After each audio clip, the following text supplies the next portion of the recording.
So,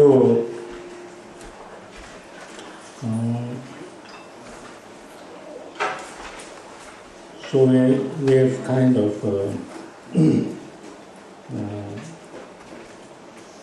touched a little bit the first point of this book, what we call as the Buddha nature.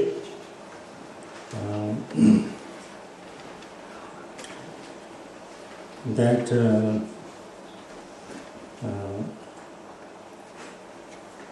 all the beings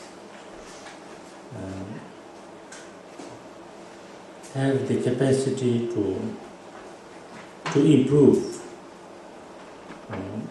to transform, to change for the better, to develop the positive qualities in us. And that because that is possible because the negative things that we have are not naturally there. They are either kind of wrong ways of seeing, misunderstandings, or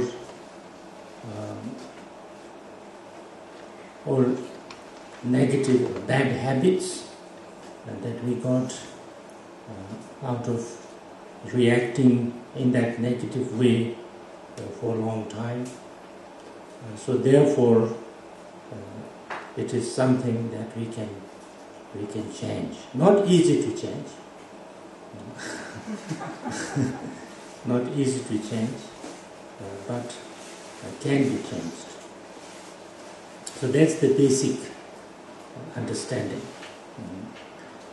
This becomes very important because the basis of Buddhism, basis of Buddhist practice, basis of taking refuge is this, that there is a possibility to transform.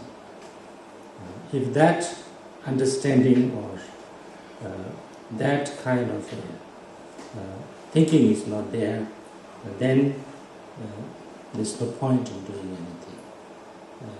So therefore, that becomes the most basic thing, the Buddha nature, the basic goodness.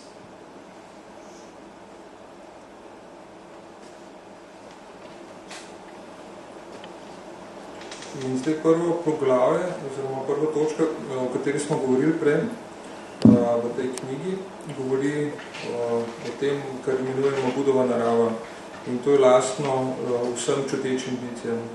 Ta zmožnost, da se izboljšamo, da transformiramo, da se spremenimo na bolje, da razvijamo vse pozitivne kvalitete. In to je možno zaradi tega, ker so vse negativnosti niso prisotne po naravi, ampak gre za to, da narobe vidimo stvari, da naš pogled ni pravilen, da gre za neke vrste zablodo ali pa da gre za neke vrste navado, da negativno reagiramo na stvari in to počnemo že dolgo časa. Bistveno je, da se lahko spremenimo, da se vse to lahko spremeni. To sicer ne pomeni, da je to lahko, ampak možnost je tam, možnost obstaja. In to temeljno razumevanje tega je zelo pomembno. To je osnova vse budistične prakse, vse budistične poti. In v tem smislu tudi jemljamo zatočišče v Bodhidharmi in Sangi, ker uvidimo, da obstaja ta možnost, da transformiramo vse negativnosti. Sicer ne bi imelo to početi nekakršnega smisla. In če to razumevanje ni prisotno, potem nima smisla početi to. In torej, da se zavedamo, da obstaja ta temeljna Budova narava v nas, oziroma drugo ime za to je tudi temeljno dobro, ki je esenca našega uma.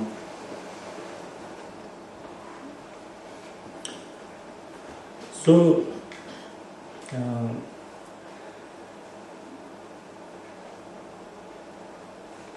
that kind of basic altruistic, tendency, the loving kindness, is not only in human beings. I think they're found in many animals also, that naturally there's a tendency to feel empathy and therefore love or kind of help other animals. That was found, I think, in many animals.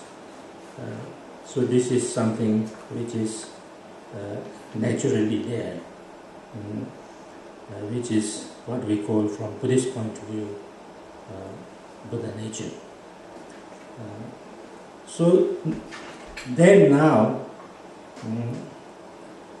next is what we call as the precious human life. I don't know whether the human life is the only life that's very great or something like that. Maybe it is. I think humans believe that they are very special. They think that they are the, what they could say, that the highest developed, the biggest brain, the most intelligent species on earth. Maybe they are most destructive one also. That's another way of seeing. But we must also understand that we have lots of positive qualities, and that we need to appreciate. I personally feel that when we talk about the human, precious human life, it's more to learn to appreciate the positive things that we have, rather than saying we are very special. I sometimes jokingly say that if Buddha was teaching the frogs, he might have said, precious frog life. He might have,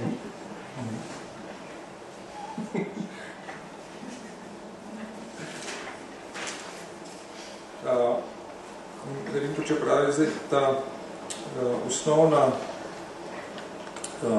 altruistična tendenca nesebične ljubezni, ljubeče prijaznosti, to ni nekaj, kar bi bilo posebno lastno samo ljudem. Tudi pri živalih lahko opazimo, da to obstane. Naravna tendenca to, da čutijo empatijo, da skrbijo, da imajo radi, če drugega ne svoje potomce. In tudi to najdemo pri mnogih živalskih vrstah in z vidika budizma je to jasen pokazatelj, da imajo tudi živali, da imajo Budovo naravo in je to odraz tega. Potem naslednja točka je dragoceno človeško življenje. Zdaj, Rinpoče pravi, da ne ve, zdaj, če smo ljudje res tako super.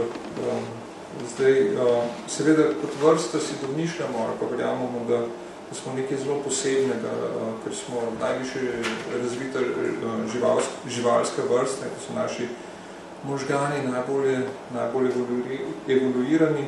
Drug pogled bi bil tudi to, da smo pa najbolj destruktivna vrsta na planetu. Ampak tukaj je pomembno to, da treba je razumeti, da imamo veliko pozitivnih kvalitet in to moramo znati ceniti. In ne vem pa čeprav, da osebno mislim, da pri razmišljanju o dragocenem človeškem življenju je pomembno to, da se naučimo ceniti vse te pozitivne kvalitete, ki so prisotne v nas. Stvari, ki jih imamo, bolj kot pa razmišljati v smislu, mi smo nekaj, kot ljudje smo nekaj zelo posebnega in smo nekaj več. In pravi, da mogoče, če bi Buda učil žabe, ne, bi žabam rekel, da ima dragoceno žabe življenje. And sometimes we talk about 8 and 10 kind of qualities that we have. That's why we feel very fortunate and things like that. I don't know whether this is kind of, this way of presentation would help much the people in the West. I'm not in the Helheim, so I'm very happy. I don't know. But I think it is very important to really, I think it is very useful and very crucial to learn to appreciate this life that we have. This is just to say that just being alive as a human being, even if we don't have anything, even then, if you look kind of deeply and compare it with many other life forms, then we have to be very happy, very grateful.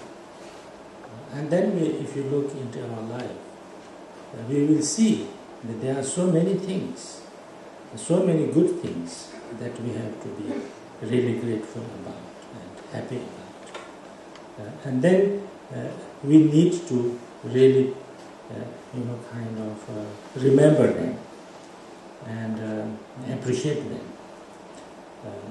And this is something very important, because most of the time we human beings have this tendency to only focus on problems and bad things. If I have a problem, a little problem also, then I almost think that I cannot be happy. I cannot, I cannot think about anything else but that problem. And I feel that as long as that problem doesn't go away, I have to be totally kind of concentrate on that problem and cannot do anything, cannot feel anything, cannot enjoy myself, cannot relax myself. And then I really concentrate. My mind becomes fully occupied only with that problem. And when I solve that problem, then only I can live happily ever after. But that does not happen, unfortunately. Another problem comes. And then we do the same, and then another problem comes, or sometimes even two. And then we do the same, and then like this. So we are never in our life can be really relaxed and happy and joyful and free. And that's not the way to spend our life. If we spend our life, then we become worse and worse. So therefore, we really very quickly need to learn to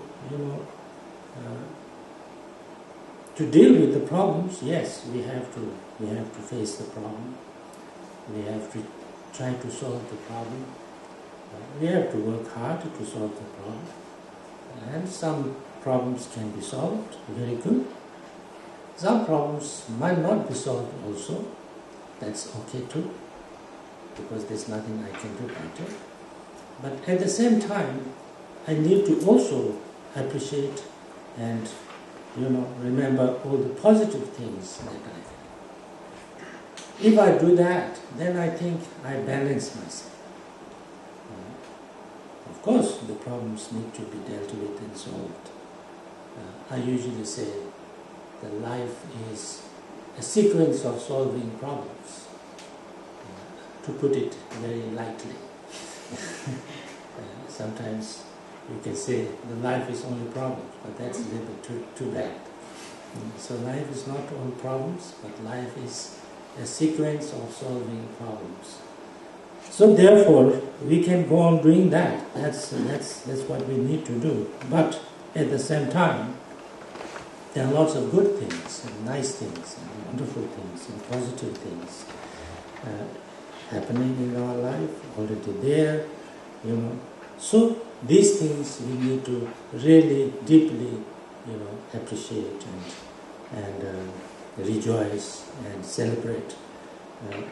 Otherwise, then we will kind of become worse and worse, this problem. So if I have one problem and I feel as if I have nothing but problem, then all those good things is completely kind of wasted. So that's what we should not do.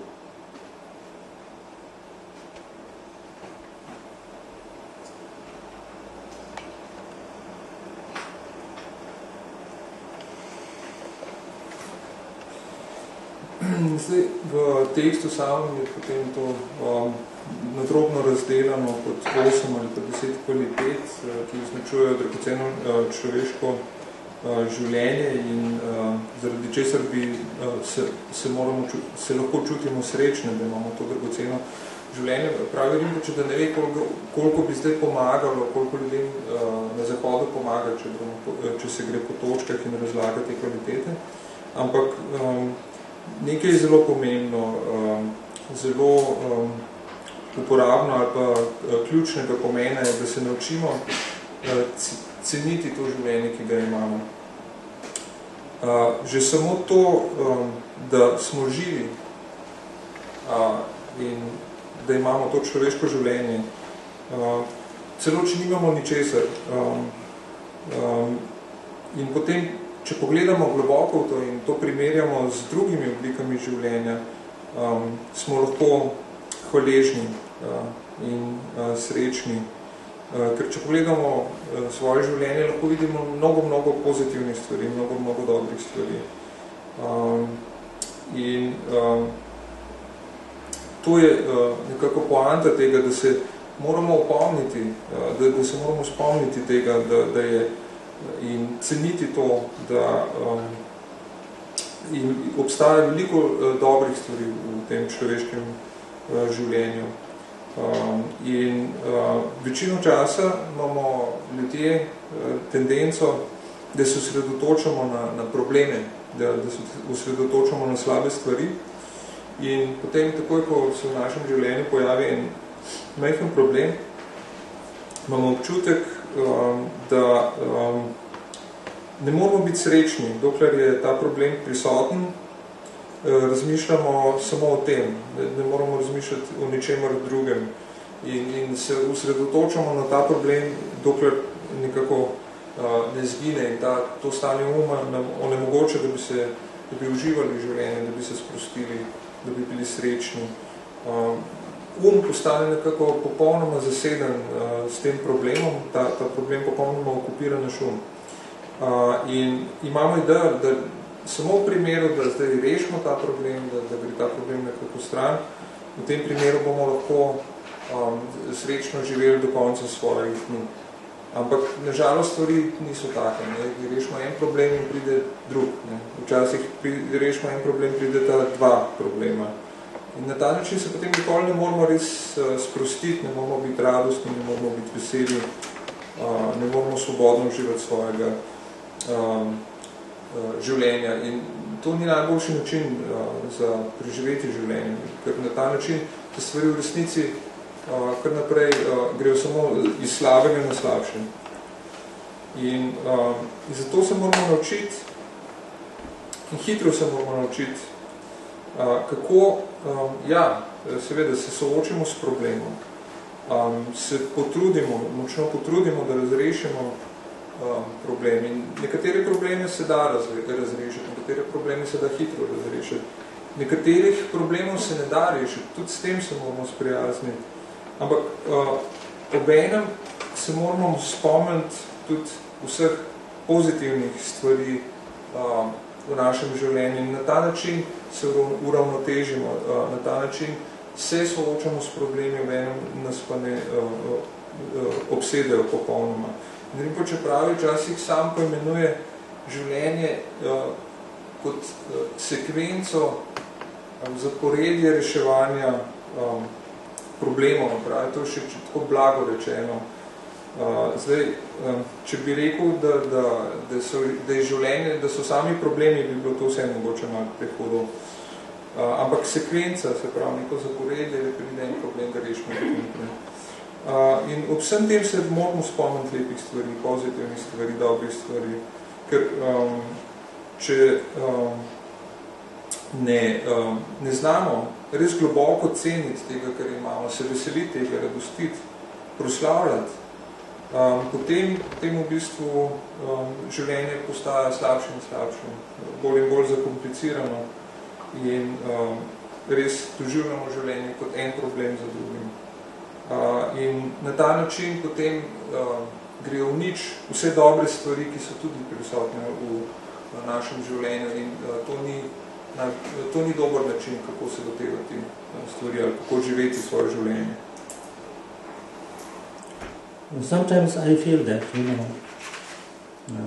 if we did nothing else but just this, precious human life, in a big way, in a real way, in a true way, that could completely transform our life. Nothing else but only this. Because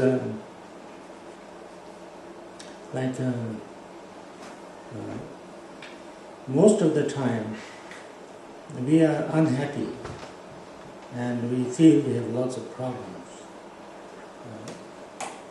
because we are only concentrating on our mind, on what we don't have. I need this, I don't have, that I don't have, that I don't have, that I don't have, I have nothing.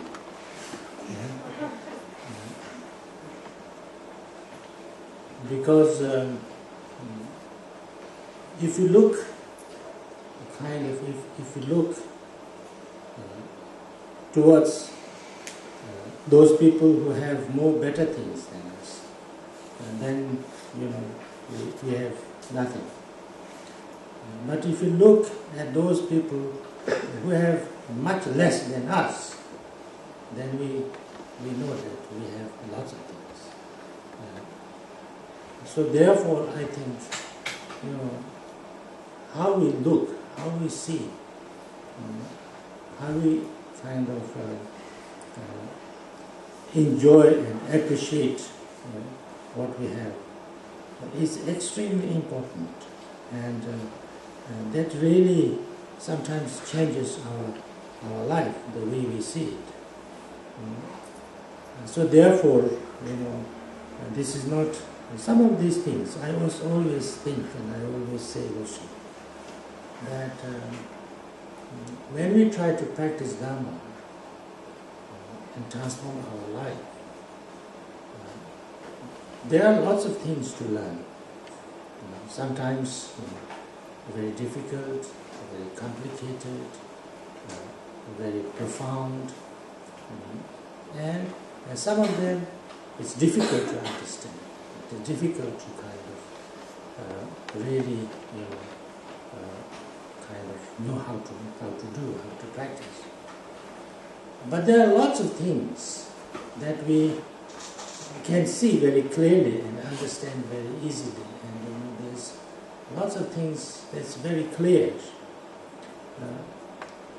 And those things, if we used on our life, if we use those ways of looking, these attitudes, these understandings, and really used it on ourselves, those could be actually the most important and most transforming thing. We don't need sometimes very, deep and profound and difficult things. That's why sometimes people who are really transformed, really practiced, very kind of benefited by the Dhamma are not necessarily the most learned ones, most studied ones, most kind of intelligent ones, but those who actually use what they understand, even the little thing. So therefore, if one really practices this precious human life, and then to really recount, remember, remind yourself of all the nice, positive, good things we have, I have, and appreciate that. And then, because this life is so precious, so therefore I should not waste it, and therefore I should try to do today, whatever I can, something that is useful, that is beneficial to not only myself but all the society also. And I will not waste my life by being miserable and negative emotions and fearful and worrying, but use this today as best as I can. So if I can spend my today like that, tomorrow like that, day after day like that, I think my life will be very happy, very useful and beneficial, and in a way I'll be taking care of my future as well.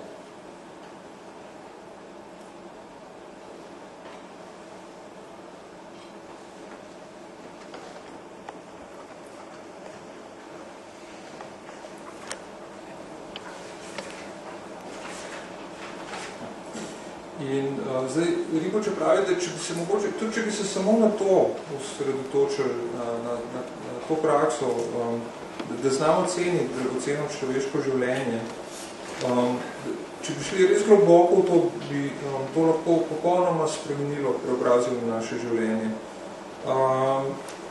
Ker ti večino časa smo precej nesrečni in imamo občutek, da imamo veliko problemov, in naš se osredotoča skoraj izključno na slabe stvari. Osredotoča se na to, česar nimamo, to, kar nam manjka. In potem gledamo okoli in gledamo, rabim to bi rabil, to hočem, tega nimam. In če razmišljam na tak način, potem v končni fazi pridem do ugotovitve, da nimam ničesar. In seveda, zmeraj, kadar gledam ljudi, ki imajo več od mene, ki imajo boljše stvari od mene, se mi zdi, da sam nimam nič. Ampak, če bi pogledal ljudi, ki imajo bistveno manj od mene, bi ugotovil, da je moje življenje v resnici bogato. In vse je odvisno od tega, kako gledamo, kako vidimo stvari. In če jih pogledamo na pravilen način, lahko uživamo in cenimo to, kar imamo. In ta stvar, to je izjemno pomembno, kajti na ta način lahko spremenimo svoje življenje, lahko spremenimo svoj pogled na življenje. In kadar poskušamo prakticirati dharmo, je to zato, da bi preobrazili naše življenje. Veliko je teh stvari, ki se jih je treba naučiti, recimo, ko začnemo s treningom dharme. In veliko stvari je zelo težkih za razumeti, zelo globokih in zelo težko je priti do razumevanja in prakticirati te stvari, ali pa vedeti, kako prakticirati te stvari, kako jih spraviti v dejansko v prakso. Obstaja pa tudi veliko učenja, ali pa veliko metod, veliko načinov treninga, ki je jasen, stvari, ki so nam zelo jasne in jih je lahko razumeti. In če uporabimo te stvari s tem odnosom in razumevanjem, delamo na sebi, uporabimo te stvari, ki jih razumemo in ki jih ni težko razumeti, potem je to izredno pomembno, da dejansko to uporabimo za to, da spremenimo svoje življenje. In velikokrat vseh teh globokoumnih ali pa težkih ali pa zelo visokih praks pravzaprav v resnici sploh ne potrebujemo. Kajti korist, ki jo prinaša dharma, Budov nauk, trening, velikokrat ne pride ali pa ne morejo ga izkoristiti tisti, ki so najbolj učeni, najbolj inteligentni, ki največ vejo. Ampak tisti, ki tisto, kar vejo, znajo uporabiti v svojem življenju. Vidim pa čeprav, da čuti, da če res globoko prakticiramo ali pa razumemo to dragocenost človeškega življenja, potem se vsakič spomnimo vseh pozitivnih, dobrih stvari, ki jih imamo in potem, ko vidimo to dragocenost, nočemo zapraviti svojega življenja in poskušamo vsak dan, se pravi, danes poskušam narediti tisto, karkoli že je dobrega in koristenega, kar bo dobro zame, kar bo koristilo meni in kar bo koristilo tudi drugim družbi nasploh. Na ta način ne zapravimo svojega življenja zato, da se ves čas vrtimo v negativnih čustvih in se počutimo, kot da je naše življenje bedno. Na najboljši način, na ta način lahko na najboljši način izkoristimo svoje življenje. Iz dneva v dan se trudim narediti tisto najboljše in na ta način je moje življenje postane srečno, smiselno, koristno in na ta način je tudi poskrbljeno za mojo prihodnost in se mi ni treba več obremenjevati s tem.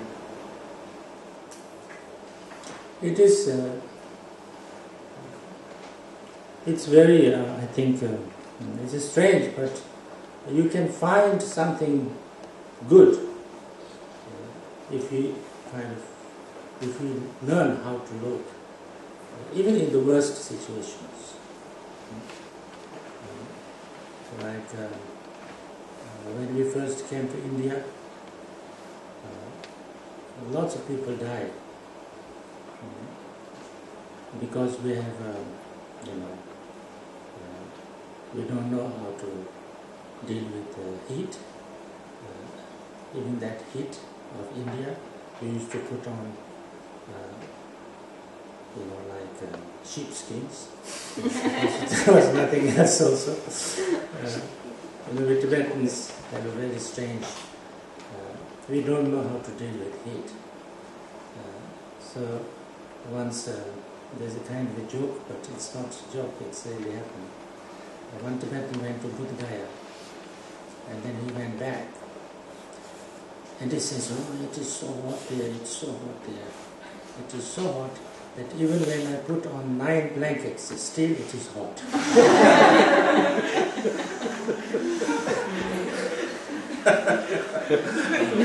Because,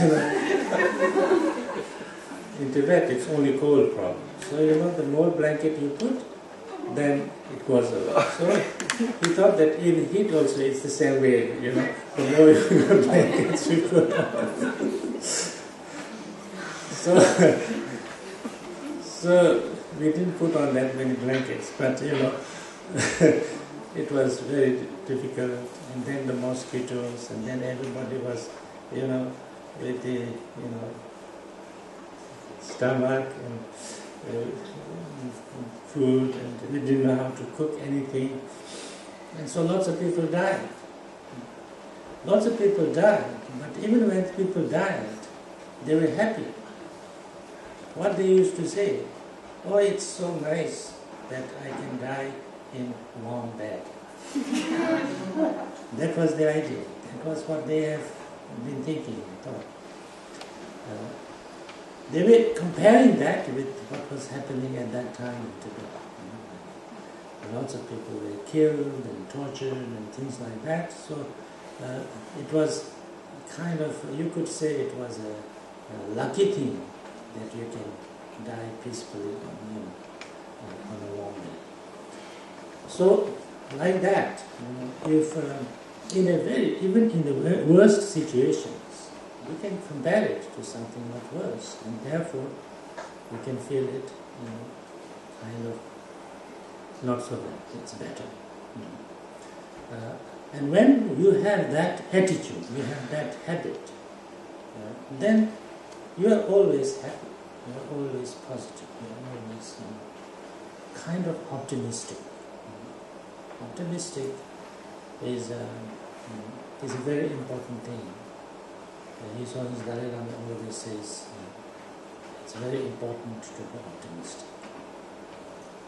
But optimistic is not just saying that, oh, everything will go well, everything will turn out well at the end, all problems will just go away. I think it's not like that. That's like a little bit too, what can you say, too wishful thinking. All problems don't necessarily go away, and all things will not necessarily end up very well, because that's not realistic. Realistic is a little bit emptier than that. But I think there is a way of being optimistic, realistically.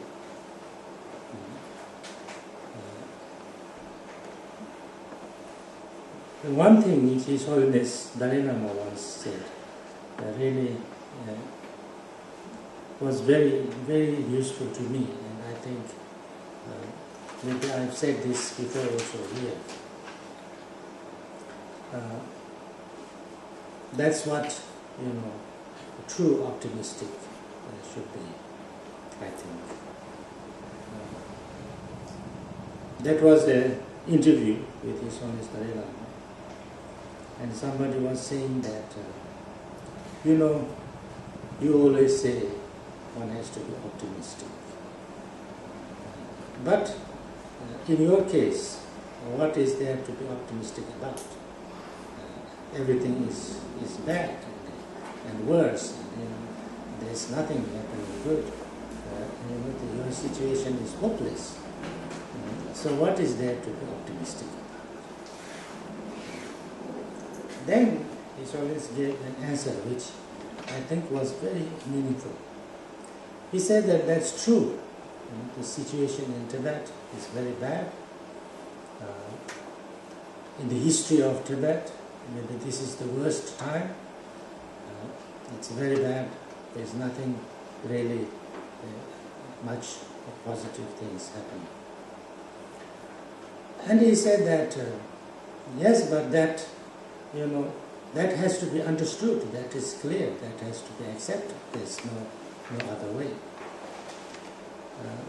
But although it is like that, it's no use just being totally upset and sad and just feel bad and sit there doing nothing. That would not help. He said that, well, we are so bad that we are kind of almost can't be worse. It's like that. But now, what we have to do is to see in that situation, we have to accept that situation. And in that situation now, what is it that I can do to improve something? Then he was laughing, his usual kind of laugh. And he said, there is nothing which cannot be improved. The situation is so bad that everything can be improved. So it's optimistic already, he said, because you just have to try to improve on anything that you can do to improve on it. And then, if you are kind of concentrating on improving something, you are optimistic. I like that way of approach. It's not that everything will do well, everything will go well. It's not like that. But, it's very important to accept the situation, the reality, whatever it is. That's what we have to face. We have to, see it as it is. We have to, accept as it is. We have to, face the reality. And that's that. Now on that, what can I do to improve on that? And I'm sure there's always something that we can do to improve something like that. And so then when we try to work on that, then we are optimistic. So I think that kind of optimism, that kind of, appreciating what is even a little bit of positive opportunity, taking the opportunities, is something I think extremely important. So this way, to kind of a different way of, attitude to see things is, I think, important.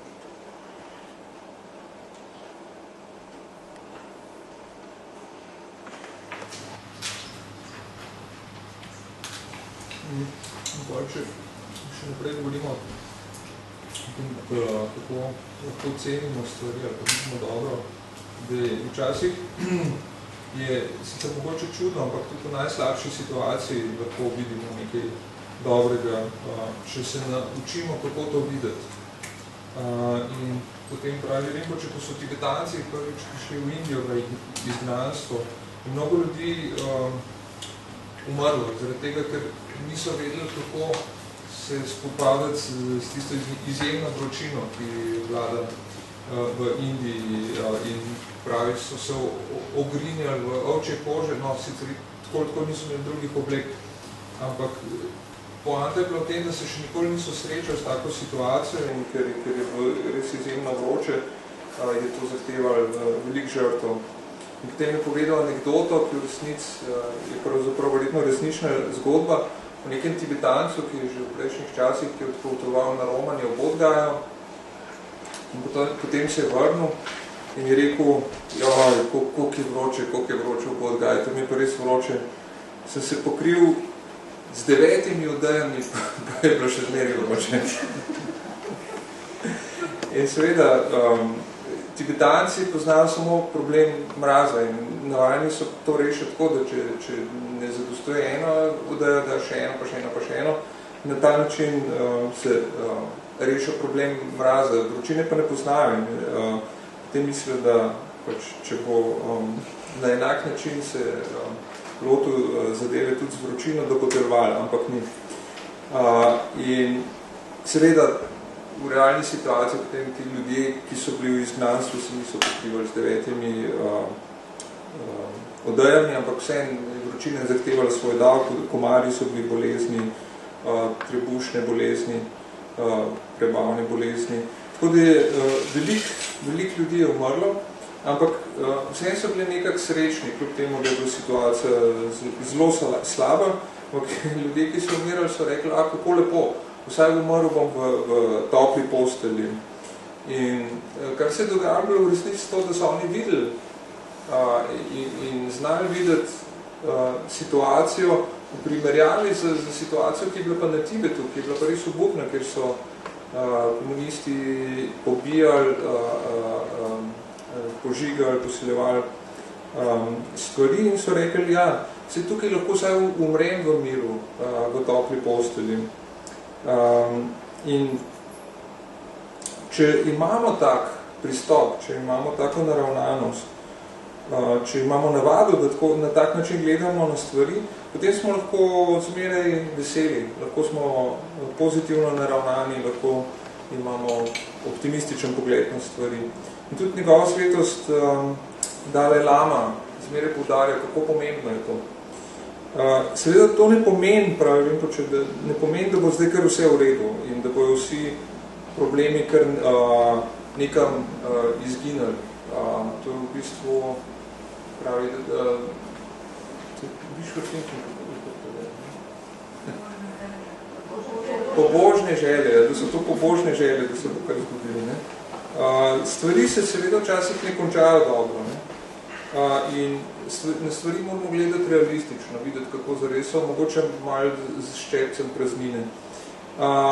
In da se obstaja način, kako gledati na stvari realistično, pa obenem z optimizmom nekim. Pravi, in to je, tega se je naučil od njegove svetosti Dalaj Lame, pravi, vem pa, če enkrat sliši eno zelo zanimivo ali pa uporabno stvar, ki je sicer mogoče že enkrat povedal pri nas. In sicer enkrat je bil nek moški, nek človek na intervjuju za njegovo svetosti Dalaj Lamo in ga je vprašal, je rekel, ja, poudarjate vse čas, kako moramo biti optimistični, pozitivno naravnani, to. Ampak kaj pa vi sami, kaj pa v vašem primeru? Glede, vse stvari so obupne na Tibetu. Ne? Pravzaprav je situacija brezupna. Okoli česa ste pa vi sploh lahko optimistični? Ne? In potem je rekel Dalaj Lama, ja, to je pa res, ne? Če pogledamo, mislim, je sprejel, to je rekel, če pogledamo, kakšna situacija je res slaba, ne? Mogoče najslabša vse zgodovini Tibeta. In ni veliko sploh pozitivnih stvari, ki bi se tam dogajalo. In je rekel, to moramo sprejeti, pač to je treba razumeti in to je zelo očitno. Ampak, nima pa nobenega smisla, da zdaj smo zaradi tega popolnoma iz sebe in sedimo in ne storimo ničesar. Njegov svetu Dalaj Lama pravi, potem, ko enkrat pride že skoraj do tal, na dno. Če se takrat naučiš, da vidiš, kako stvari zares so, da jih sprejmeš, ampak obenem pa tudi pogledaš, kaj lahko storiš. Potem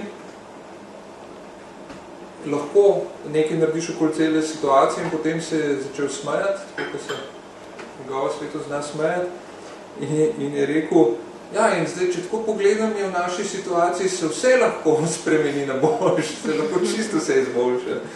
In to je že na nek način optimizem.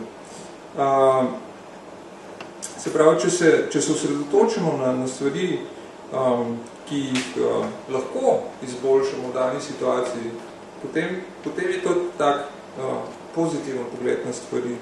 In kljub temu, da ni vse dobro ali pa da ni vse tako, kot bi si želeli, ampak če sprejmemo to resničnost, če se soočimo s tem in potem razmislimo, kaj se pa da vseeno ukreniti v tej situaciji, potem je zmeri nekaj, kar lahko popravimo, zmeri nekaj, kar lahko izboljšamo, zmeri nekaj, s čemer lahko delamo in to je ta optimizem.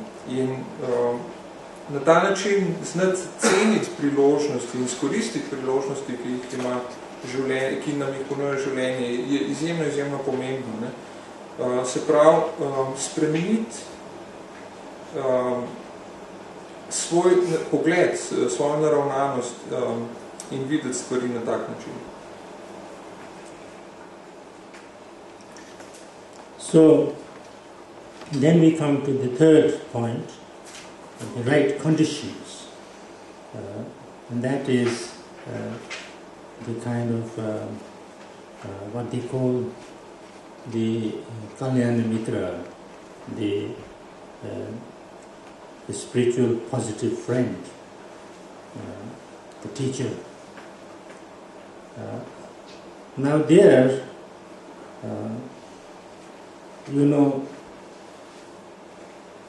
in the beginning we said that the main reason why that we have not been able to free ourselves from all the sufferings and attain the lasting peace and happiness is just because we didn't know how to do it. So that's the main problem.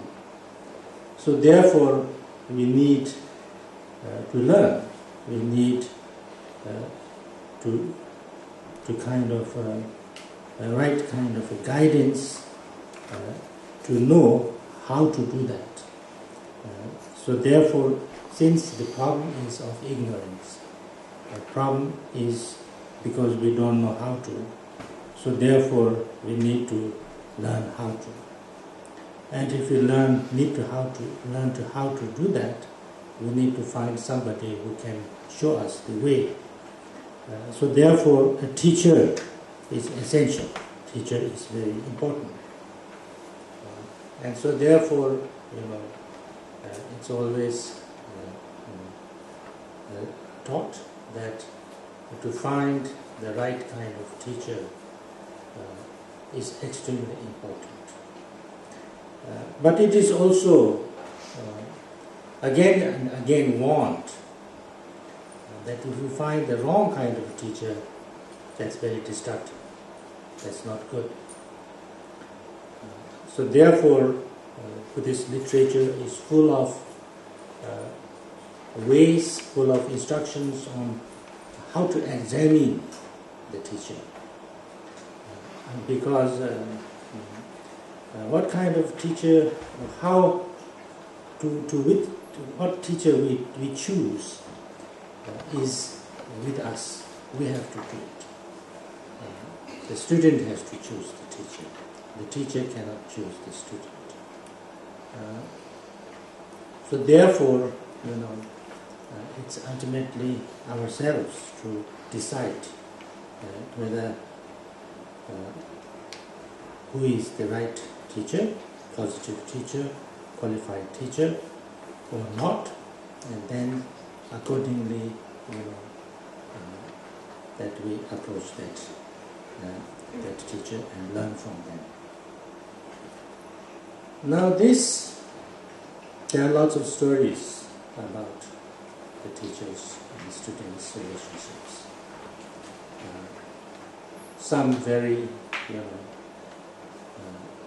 what can you say, very very intense. Marpa, Narayapa, like Narupa and Tilopa, and Gampopa and Narayapa, when they hear the name of the teacher and they completely kind of, I don't know what happens, something happens, inspired and completely kind of, the devotion rises up and they have no more doubt about anything, and they just have to go and do whatever the teacher says. The teacher beats them, teacher, abuses them, does everything, but they don't, they don't kind of have any negative feeling, and then eventually they get liberated. Now these stories are to inspire people, to kind of inspire people. But sometimes I feel that it's kind of misleading also. Because then, people feel that, I must go and find a teacher, and any teacher, I have to do exactly what he wants me to do, and become like his slave. And then some bad teachers take advantage of that. And then they say, I am the teacher. You have to do exactly what I say. You have to decide. And then you have to follow me. And once you follow me, you cannot follow anybody else. Once you take teaching from me, you cannot take any teachings from anybody. Lots of things like that. And then lots of problems also. Kind of misdeeds, all kind of bad things happen also.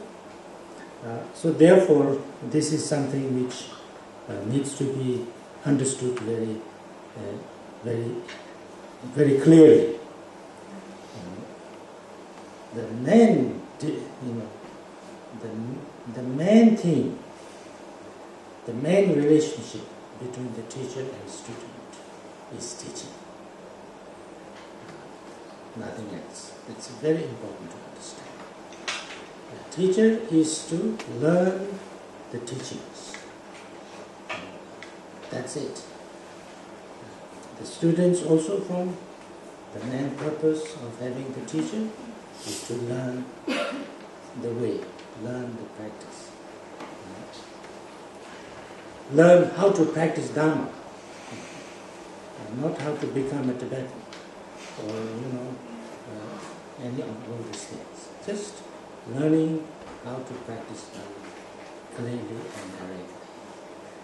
That's the teacher's job, that's the student's job. Teacher's job is to show how to practice Dharma, and student's job is to learn how to practice Dharma, how to transform myself.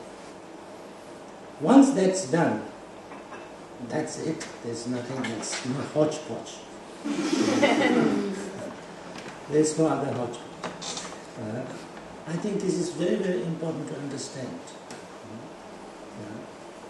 So therefore, many people have this idea that when I get the right teacher, he knows exactly what I need. And he will tell me exactly what I should do and what I should do. And I just have to sit here and he will be spoon-feeding, and doing everything. And he will appear when I need them. It's this kind of little bit, what you can say, romantic. Lots of people have that romantic thing. That, the teacher knows everything, and whatever he does is trying to teach me. And, I don't know whether it works or not. Maybe there are some great teachers like that. I don't know. Maybe there are, but basically it's not that kind of thing. The teacher has to teach, student has to learn, and then not to expect too many other things. There's nothing other things. You have to ask questions, you have to listen to the teachings, and then just listen back, learn that, and then if you have problems or, kind of doubts or, difficulties, you just, ask and inquire and things like that, and that's it. If you do that, I don't think there's any problem. It's not that you have to expect teacher to come and then do and the teacher will know everything what's going on in your mind, and then he will tell you exactly what to do and not to do it at that time. I don't think that happens. You have to be responsible for it. The student is responsible for it. Teacher is not necessarily knowing exactly what's happening. The teacher may be having lots of students. Unless you say, I am that, maybe he doesn't even remember your name or where you are from. I have difficulties. I don't have that many students, but I have difficulties. Even some people who I know very well, if I see somewhere else, if I see that person somewhere else, like in America or somewhere, it confuses me. If I see that person in that country, then I will recognize him. But if it's another country, then it looks like somebody I know.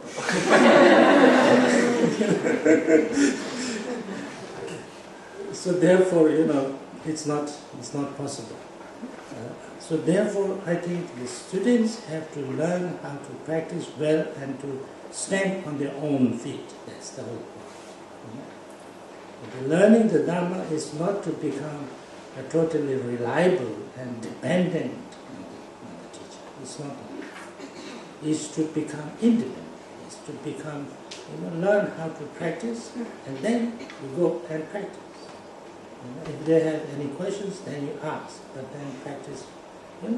The more independent, the more you understand how to practice Dharma, the more you can become independent, and the more better student you have become. So this, I think, is very important and very basic.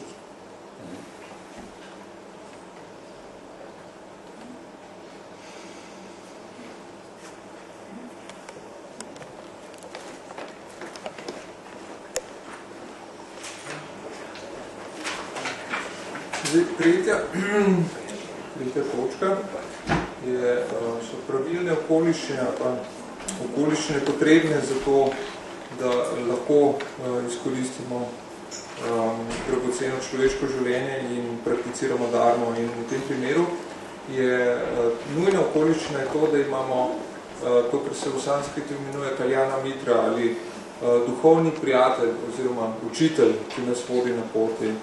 In na začetku smo rekli, da je glavni razlog, zakaj se ne moremo osvoboditi trpljenja, zakaj ne moremo doseči trajnega miru in sreče, ker ne vemo kako, ne poznamo načina in to je glavni problem, s katerim se srečamo, da ne poznamo načina. In to je tisto, česar se moramo naučiti. In da bi se lahko tega naučili, potrebujemo pravilno vodstvo, da bi lahko odstranili našo nevednost, da bi se lahko naučili, kako prakticirati, kako trenirati, zato da se osvobodimo trpljenja in dosežemo trajno srečo in mir. In zato potrebujemo nekoga, ki nam bo pokazal pot. In to je razlog, zakaj je učitelj tako pomemben. V bistvu ključnega pomena, zelo pomembna stvar, je, da najdemo pravega učitelja, dobrega učitelja. To je izjemno pomembno. Učitelja, ki nas bo lahko vodil po poti in pripeljal do cilja. In seveda obstajajo opozorila, mnogo opozorila v tekstih, da če si izberemo napačnega učitelja, da je to lahko zelo uničevalna stvar. V budističnih tekstih zelo natančno opisano, kako preverimo učitelja, kako ugotovimo, ali je to dober učitelj za nas, ali je to učitelj, ki nas lahko vodi po pravi poti. In na koncu je to, katerega učitelja, koga si izberemo za svojega učitelja, odvisno od nas. Mi smo tisti, ki izbiramo, študent, učenec je tisti, ki izbere. Na koncu se mi odločimo, ali je ta oseba kvalificirana, ali ima potrebno znanje, potrebne kvalitete, ali je to pozitivna oseba, ki nas lahko vodi po poti, ki nam lahko pokaže pravo pot. In glede na to se potem pristopimo k učitelju in se učimo od njega. In obstaja veliko zgodb, ki so mišljene za to, da nam dajo navdih, o teh zgodbe o resničnih ljudeh, učiteljih in njihovih učencih, ki so imeli velikokrat zelo intenziven odnos, to, kar se je dogajalo med njimi, je bilo zelo intenzivno. Poznamo življenjske zgodbe Marpe in Milarepe, ali pa Tilope in Narope, Gampope in Milarepe. In zelo dramatične opise, da se zgodi, da ko je pač učenec samo slišal ime svojega učitelja, se mu šli kar dlake po konci in je takoj se v njemu prebudila vera, ki je onkraj vsakršnega dvoma, popolna predanost in gotovost, da je to njegov učitelj, in potem je prišel k učitelju in rekel, da bo naredil karkoli, bo že učitelj zahteval od njega, in potem so se dogajali zelo dramatične stvari in so jih ti učitelji pretepali in se grdo obnašali do njih, ampak vendarle te študenti niso nikoli ničesar vzeli kot negativno in kot rezultat tega potem na koncu so se osvobodili, je prišlo do želenega rezultata na poti. In pravi Rinpoče, te zgodbe so mišljene za to, da bi nas navdihnile. Ampak včasih so lahko malo zavajajoče, ker nam lahko zaradi tega dobimo napačno predstavo. Predstavo, da pač nek učitelj je potem postane tako pomembna figura, da mi lahko rečemo, skoraj postanemo njegovi sužnji. Ne? In obstajajo slabi učitelji, ki izkoriščajo tako predstavo ali pa takšno miselnost. Učitelji, ki govorijo, aha, zdaj si se odločil, da boš sledil meni, zdaj moraš slediti samo meni in nikomu drugemu in moraš vse početi točno tako, kot ti bom jaz rekel. In me obogati vsake najmanjši stvari. In to lahko ustvari veliko problemov, veliko slabih stvari se lahko zaradi tega zgodi. Zato je zelo pomembno, da pravilno in jasno razumemo, zakaj gre pravzaprav pri odnosu med učencem in učiteljem. In glavna stvar, ki povezuje učence in učitelje, je učenje, je nauk dharme. In naloga, to je zelo pomembno, da razumemo, da je to je tisto, kar je, zaradi česar smo tam, učitelj je zaradi tega, da uči, in učenec zaradi tega tam, da se uči, da se nauči, kako prakticirati na pravilen način. Ne pa, naprimer, od učitelja se ne bomo učili, kako postati tibetanc ali pa podoben tibetancem. To mora biti zelo jasno in direktno prepoznano, da je naloga učitelja ta, da nauči učenca, kako spremeniti svoje življenje. Naloga učenca je to, da gre po tej poti in dejansko spremeni življenje in ko je to, ko se to zgodi, potem je to vse. Ni potreben noben dodatno. Hočko, še počevati s tem?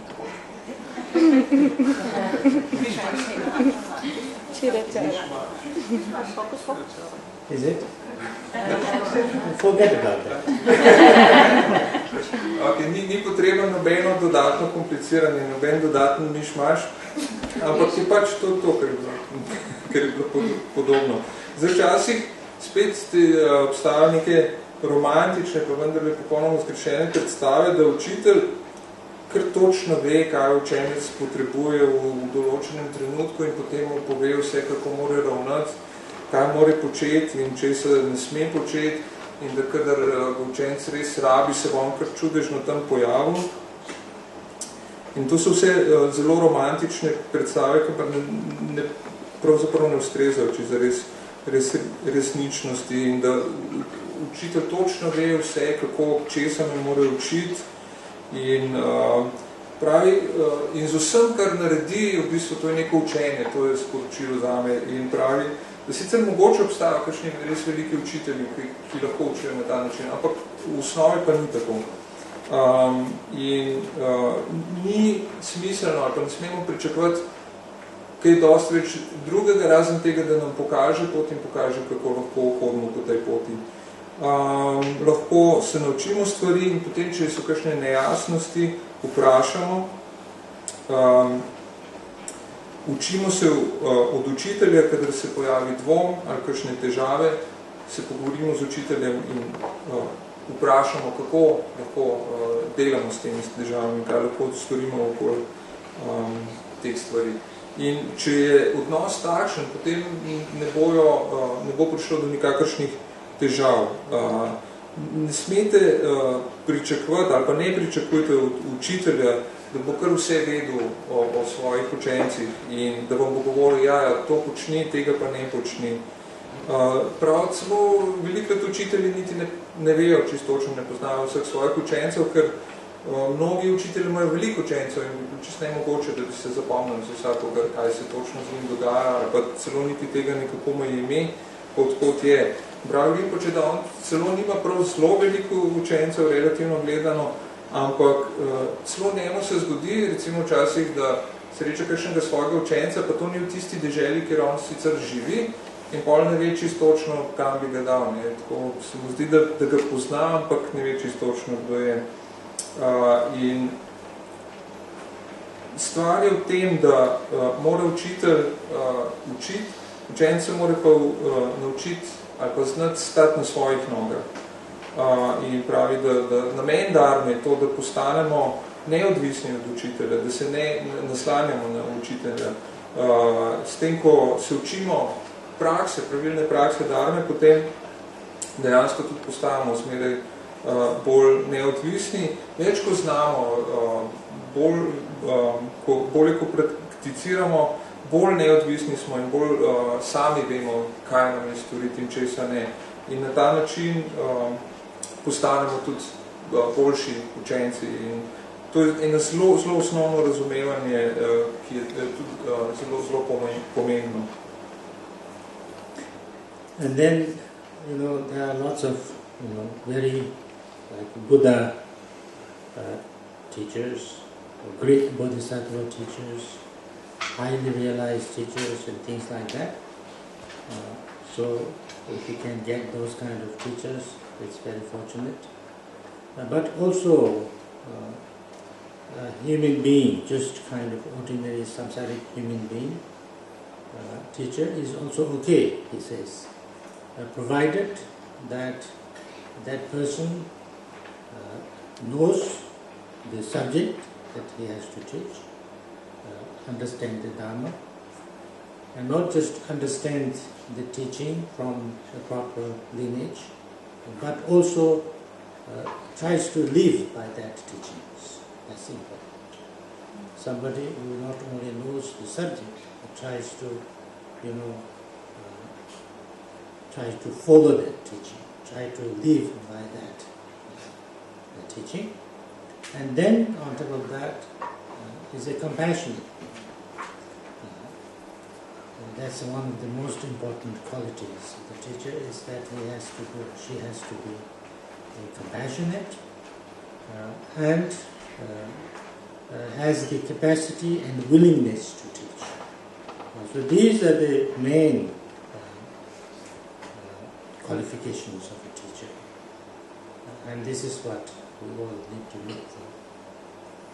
Now, sometimes in the teachings, you will find that you have to see your teacher as a Buddha. Sometimes it is said that if you see your teacher as a Buddha, you become. If you see your teacher as a great being, you become great. If you see your teacher as a learned being, you become learned. If you see your teacher as nothing, you become nothing. It's also said. Now what is all about? I think it is like this. If your teacher is not a Buddha, and you think that I have to see him as a Buddha. He's not a Buddha, but I have to see him as a Buddha. Now that's totally wrong. You don't want to cheat yourself. So then why you say that you have to see teacher as a Buddha? I think this is like this.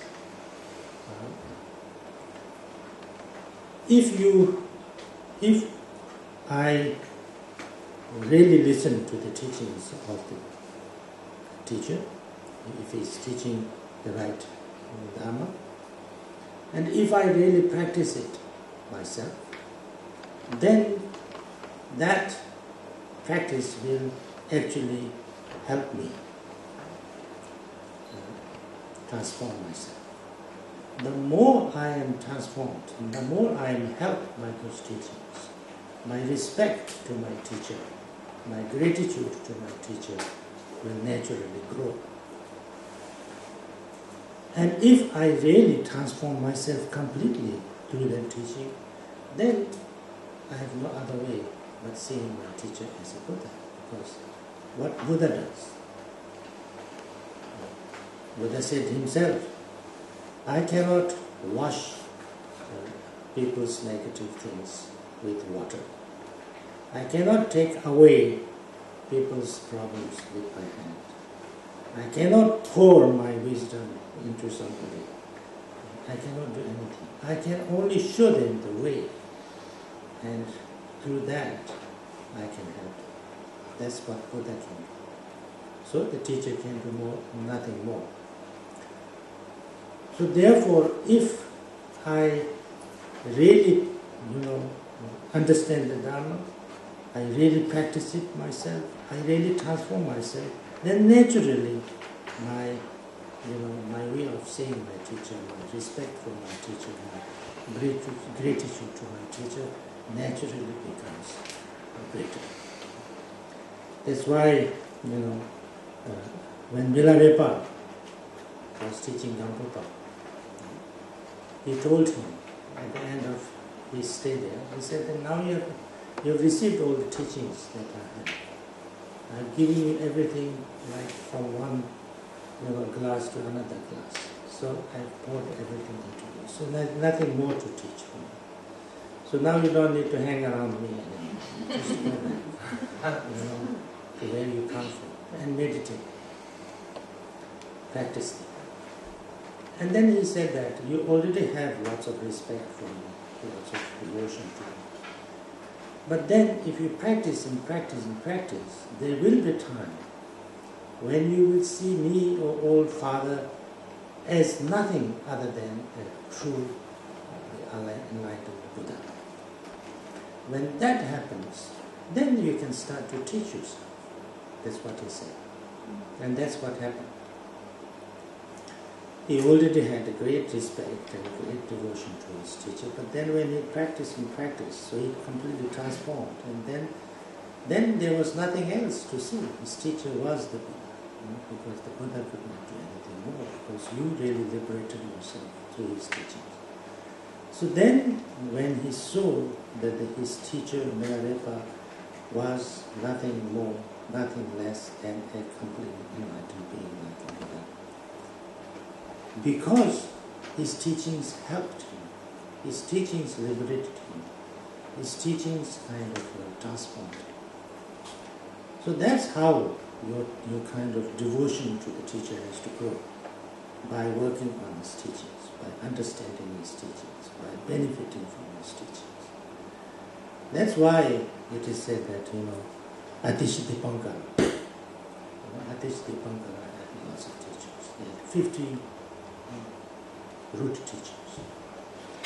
And he had lots of devotion to all of them.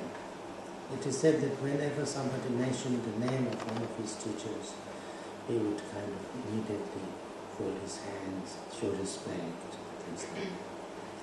But when he heard the name of this Selingpa, his teacher from Java, his teacher who taught him the bodhicitta in a really, kind of strong way.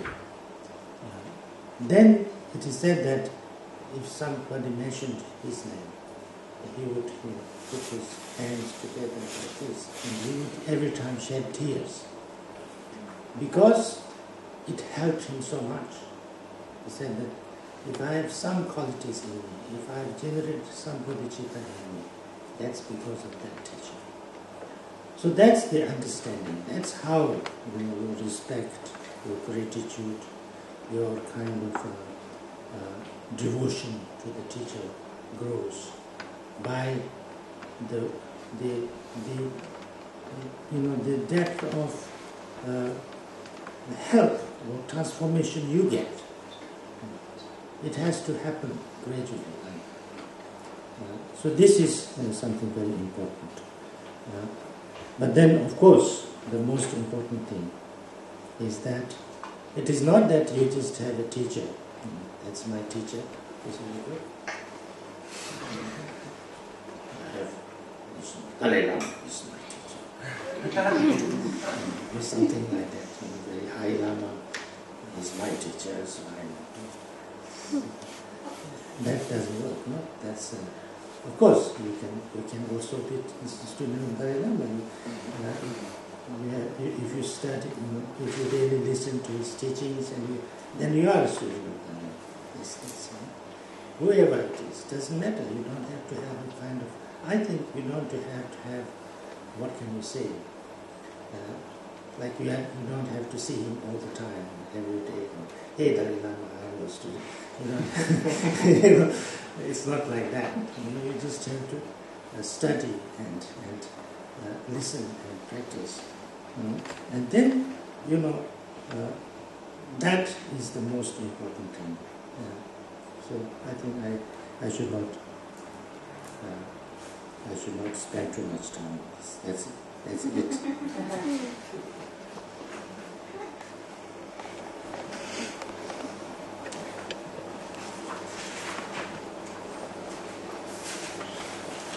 Zdaj, spet v tekstu pravi, da obstaja mnogo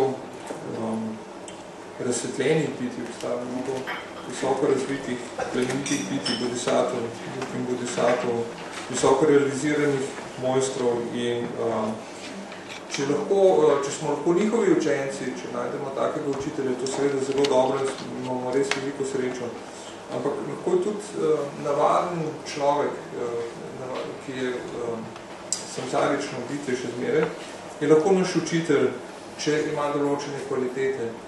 In te kvalitete so, da ve, o čem govori, da tisto, o čem govori, zelo dobro pozna, da razume dharmo, da razume Budov nauk, da ima linijo, neprekinjeno linijo, po kateri je prejel ta učenja.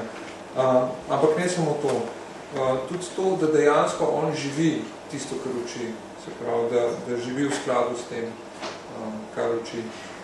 In potem še ena kvaliteta je sočutje. V resnici je to najbolj pomembna kvaliteta, je, da on ali ona, naš učitelj, da ima sočutje in da ima, če ima zmožnost in da je pripravljen učiti, potem je to učitelj, ki je popolnoma kvalificiran, ki ima vse potrebne kvalitete, da nas nauči vsega tistega, kar potrebujemo, in to je tisto, kar moramo iskati pri tem, ko zbiramo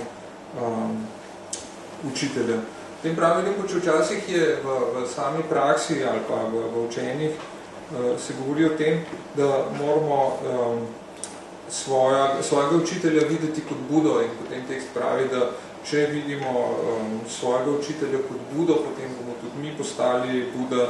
Če ga vidimo kot bodhisattva, razsvetljeno bitje, bomo tudi mi postali to, ali pa če ga vidimo kot zelo učenega, bo rezultat, da bomo tudi mi postali zelo učeni, in če ga vidimo kot nekoga, ki nima nobene vrednosti, potem je to tudi to, tisto, kar se bo zgodilo nam, da bomo postali nič. In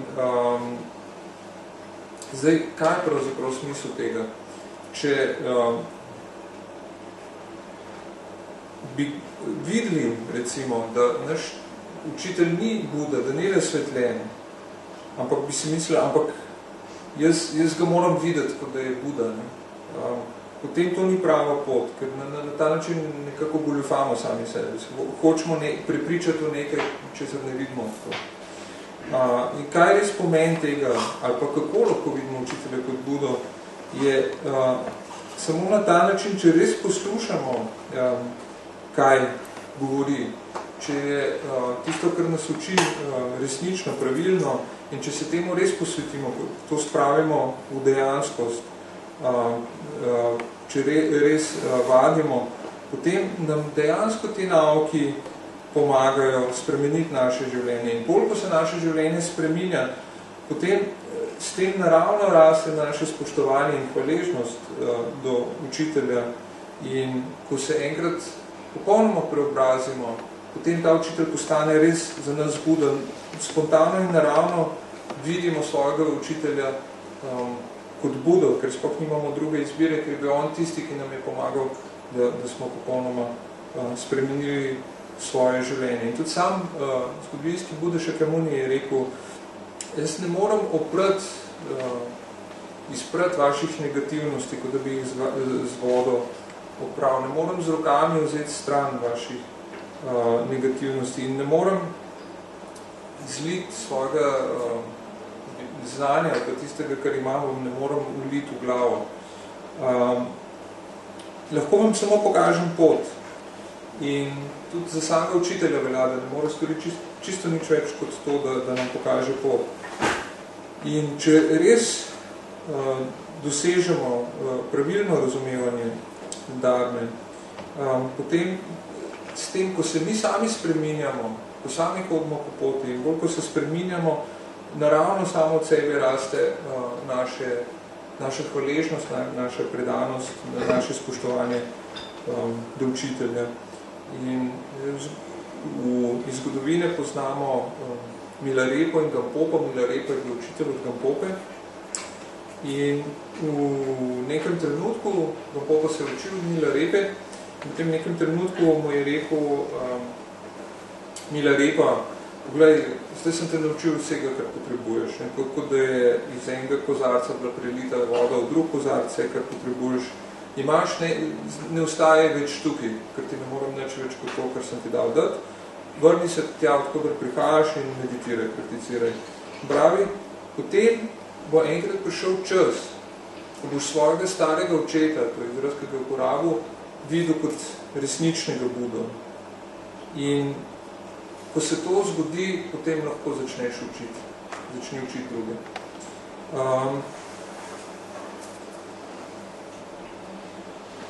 Se pravi, ko je Gampopa svojo prakso, ko se je popolnoma transformiral, ko nekdo uporabi učenje za to, da popolnoma preobrazi svoj takrat res lahko vidi svojega učitelja kot Budo. In takrat je Gampopa videl svojega učitelja Milarepo kot Budo, ker je videl svojimi lastnimi očmi, da so ga njegova učenja, Milarepova učenja osvobodila.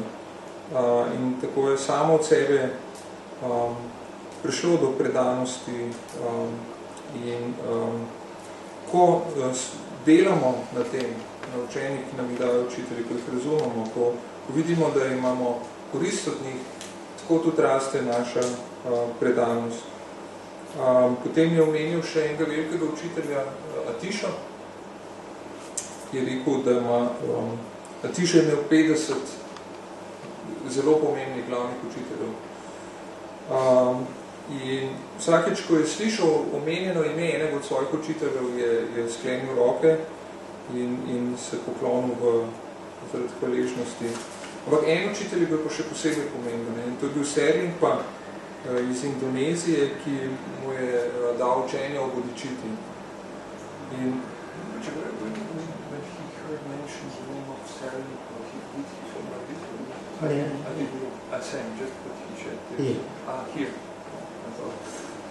Se pravi, takrat, kada je v ostalih učiteljih slišal, je sklenil roke tukaj pred srcem, ampak ko slišal ime Serling, je pa še posebej velikim spoštovanjem dvignil roke in solze smo tekle, solze hvaležnosti in je rekel, če je kakršnakoli kvaliteta od mene, če imam vsaj malo bodičite, potem je to zaradi tega učitelja.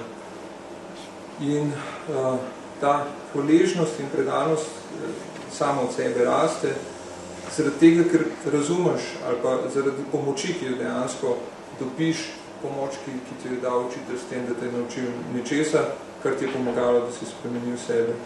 In pravi, da je to zelo pomembno. In najbolj pomembno ni samo to, da imamo učitelja in potem si rečemo, ja, zdaj pa nek visok lama je moj učitelj in potem ostanemo pri tem in smo zelo zadovoljni, ker imamo tako pomembnega učitelja. To ne bo delovalo.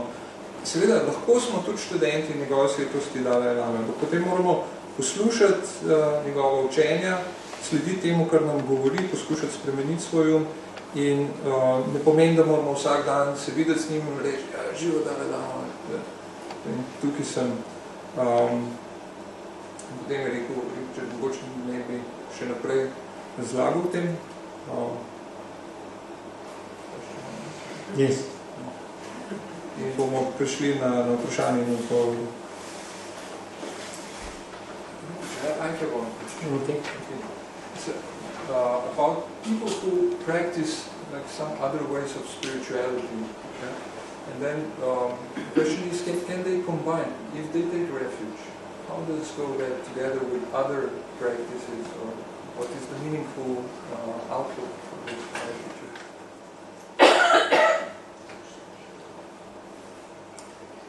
I see it like this,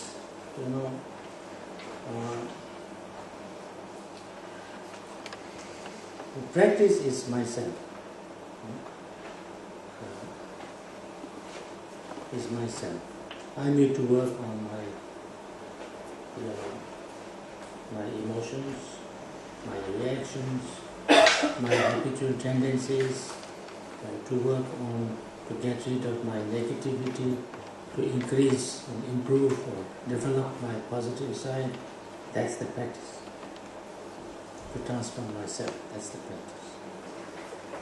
And when I take refuge also, that's the thing. I want to transform myself, so going refuge to the Buddha is that I will work for my lasting peace and happiness, my own enlightenment, for my own good and for the good of others. And in order to do that, then I learn different ways and means and work on that. So therefore, now if I say like that, that's my practice. So in order to do that, so if I have a teaching, if I practice, if I get a teaching of Gampopa, that helps, I try to use that as much as possible. If I receive another teaching from another Buddhist school, non-Buddhist school, another kind of thing, if there is something I think I can use that would help me in this way, what is wrong? I think I can use that. Because like when there are lots of good advisors, there are lots of good teachings, there's lots of information and experience and things like that, which help me to work on myself. So I don't feel there's anything wrong to use that. I don't need to, this is my understanding, I don't need to say like, if I find something useful, I don't need to say, oh, I now abandon this, I just do that. And then I find something little interesting, oh, I abandon all that, I have to do that. I don't think I have to do that. Whatever I can choose main one, or I can, I am the main practice, so anything kind of that helps me should be used to deepen my practice in that.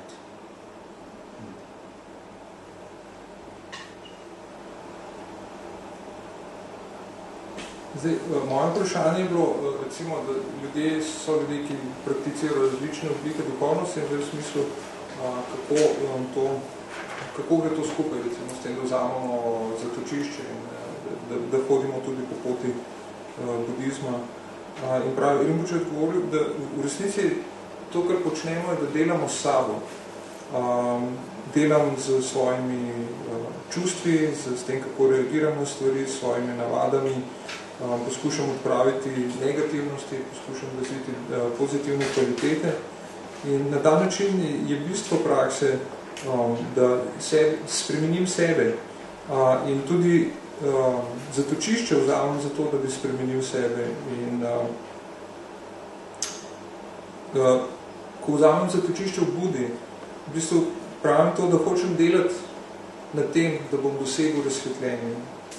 Razsvetljenje, ki je moje razsvetljenje. Jaz se bom razsvetlil, ne samo zase, ampak tudi za dobrobit vseh drugih. In tem se lahko učim na različne načine in uporabljam različne metode in sredstva.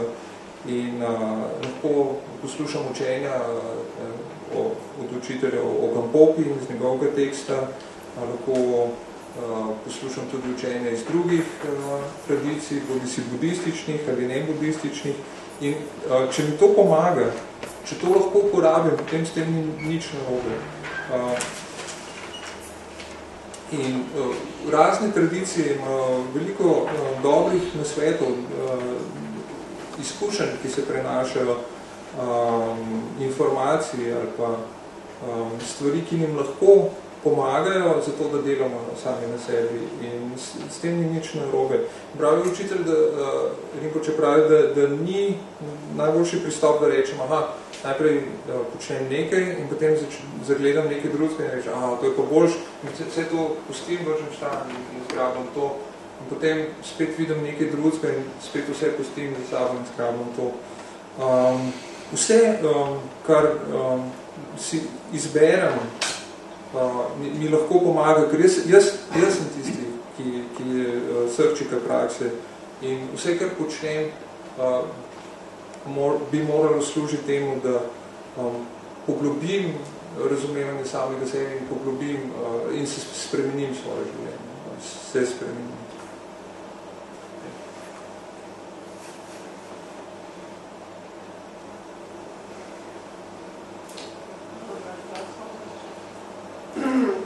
With the teacher, so many times we have a feeling of attachment towards the teacher.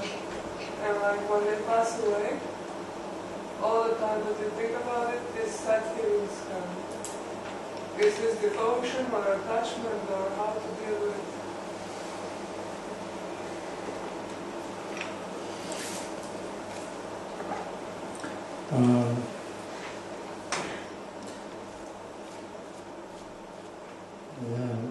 Maybe both.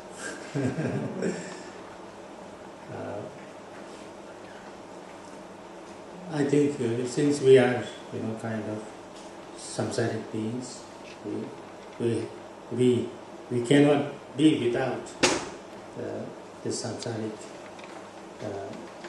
reactions.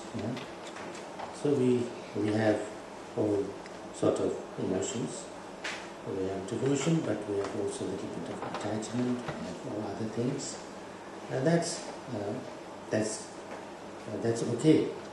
That's okay means since we are samsaric beings, we cannot be without. So it's okay. It has to be okay. So once, if your teacher has passed away, that doesn't mean that you cannot study with him anymore. You can still study with him.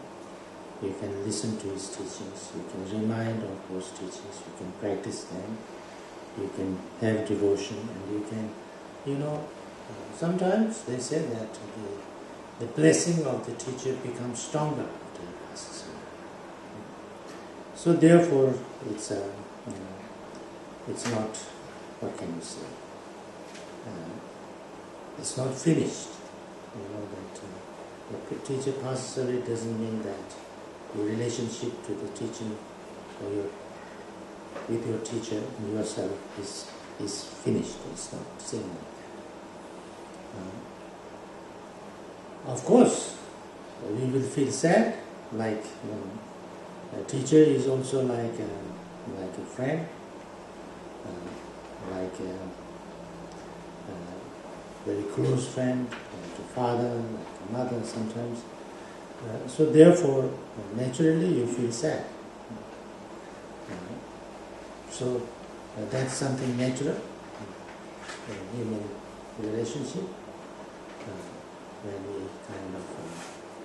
When we depart, when we part, and then we feel sad. So it's not that you have to say you cannot be sad or should not be sad. You can say, but that wouldn't work. So you can be sad, it's no problem. But more importantly, that should remind you of impermanence. That should remind you of the teachings, the need of the kind of need to practice the teachings more strongly and more deeply. So if that inspires to that, then I think we are using that in the right way, using that sadness in the right way.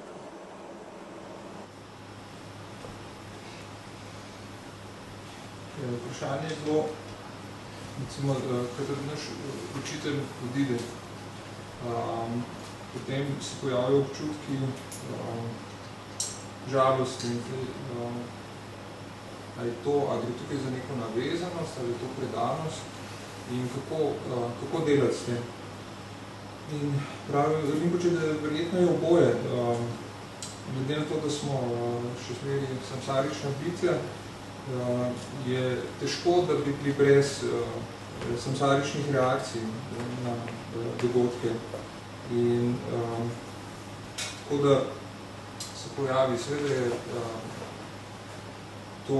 ta žalost je del tega je predanost, del tega je pa seveda samsarično čustvo navezanosti. In pravi, to je v redu, mislim, ok, ker smo samsarična bitja in tako ni druge, tako da moramo to sprejeti, da se bo pojavila zraven tudi navezanost.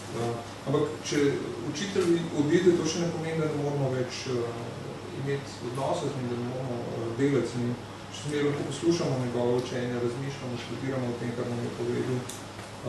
Še smer si bomo lahko predani in uporabno njegovo učenje za spreminjanje našega življenja. In pravijo, da včasih postanejo blagoslovi učitelja še močnejši takrat, ko da odide. Kajti zadeva se ne konča s tem, da učitelj zapustil to fizično obliko. Ta odnos se s tem ne prekine. Še zmeri je učitelj, študent in še zmeri so učenja tiste, ki so pomembne. In seveda, ko učitelj odide, je popolnoma naravno, da smo žalostni, ker učitelj je tudi naš prijatelj. Včasih ga to doživljamo kot nekoga, ki nam je zelo blizu, tako blizu kot oče ali pa mama. In je naravna stvar, da smo žalostni, tako je pri vseh odnosih, da včasih, ko se ločujemo, pač se pojavi žalost. In nesmiselno bi bilo reči, da ja, ne smeš biti žalosten. V bistvu lahko rečeš, ne smeš biti žalosten, ampak tako ne deluje. Tako da pri celi zadevi je pomembno, da nas to dejstvo, da je učitelj odšel, opomni na nestalnost. Na nestalnost vseh stvari in na to, da moramo prakticirati, da se moramo posvetiti praksi še močneje, še globje. In če nas to navdihne, če to navdih, da še bolj globoko se posvetimo praksi, potem smo uporabljali ta občutek na pravilni način, je žalost uporabljena na način, ki je dobro. I have a question which is perhaps a continuation of his question. And my question is, in some traditional texts, it is said that once you take refuge in Buddha, you should not take refuge in other worldly gods. So how should we understand that in context of what you said earlier to him?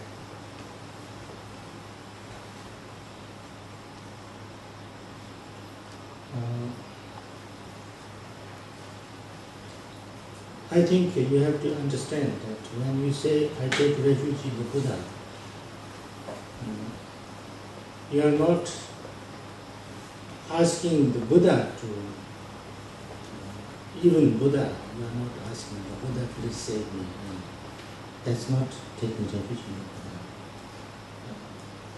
Taking refuge in the Buddha is basically that unless and until I transform myself, I find that I awaken my Buddha nature.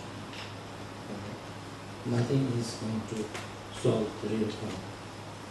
So towards that, I would like to work. That's taking refuge in the Buddha.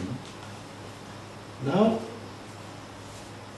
when you have done that, then now if you say that, oh, I take refuge in him, then it's contradicted. He's not going to save you. If you say, I take refuge in somebody else, that's not going to save you. You know that nothing is going to, nothing and nobody can just save you. So therefore, not only worldly, but especially worldly gods, worldly things, is not the final. It doesn't mean to say that you cannot show respect to them. Of course you can show respect. You should show respect to everybody, not even the gods, but everybody. But you cannot take refuge in it, because that wouldn't work. So that's the understanding. But that does not mean to say that now you have taken refuge in Buddha, Dhamma and Sangha. Now you find a very nice teaching given by Jesus Christ, supposed to be Christian.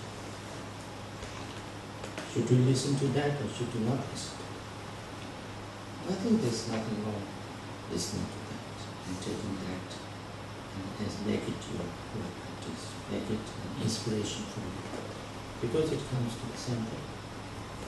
Then there may be a very nice teaching by somebody else, maybe even by a scientist, or somebody who is nothing to do with too much spiritual also.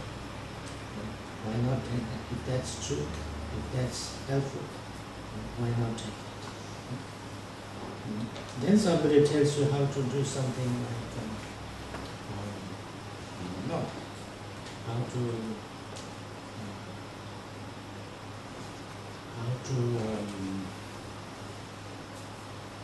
make yourself healthy, nice diet, something like that. Why not use that? You can use that. It helps you. It doesn't make it necessarily, make you a Buddha. It will help you to become a healthier person or something like that. There's nothing wrong to use that. So things like that. Zdaj, vprašanje je bilo nadaljevanje mogoče prejšnjega vprašanja. V tekstih piše, v tradicionalnih tekstih piše, da če vzamemo zatočišče v Budi, potem naj ne bi jemali zatočišča v drugih posvetnih bogovih. In Rinpoče pravi se, da to, da vzamemo zatočišče v Budi, je to pomeni to, da smo dokončno dojeli, da ne moramo prositi Bude, da nas reši, da nas pograbi in potegne ven iz samsare, iz negativnosti.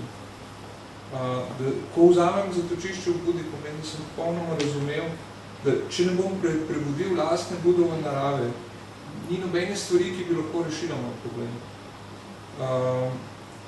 In če bi v tem primeru se spet začel zanašati na nekoga drugega, spet razmišljati, aha, ta me bo rešil, potem je to v kontradikciji. In to je potrebno razumeti v tem smislu, se pravi, da spoznam, da vem, da me nobena druga stvar ne more odrešiti.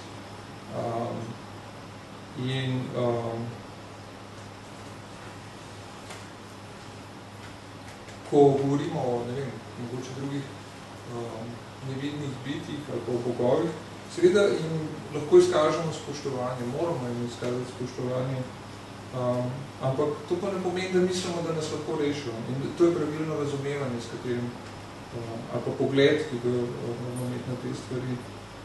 In zdaj, če vzamemo zatočišče v Budi Dadni in plemenici Sangi, potem slišimo neko lepo učenje Jezusa Kristusa.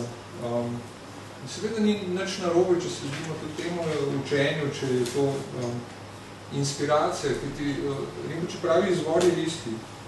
Tudi če bi nekaj znanstveniki zdaj nekaj ugotovili in bi bilo to resnično in dobro za nas, lahko sledimo tudi temu učenju, sploh ni nujno, da gre za neko duhovno učenje. Če nekaj resnično pomaga, zakaj ne bi tega uporabili? Ne vem, včasih lahko svemo za dober način prehrane, pravilen način prehranjevanja in nam to pomaga, da postanemo bolj zdravi. In zakaj ne bi tega uporabljali? Seveda nas mogoče to učenje ne bo pripeljalo do tega, da postanemo Buda, ampak bomo postali bolj zdravi in na ta način je tega pa gledati stvari. Okay, thank you very much.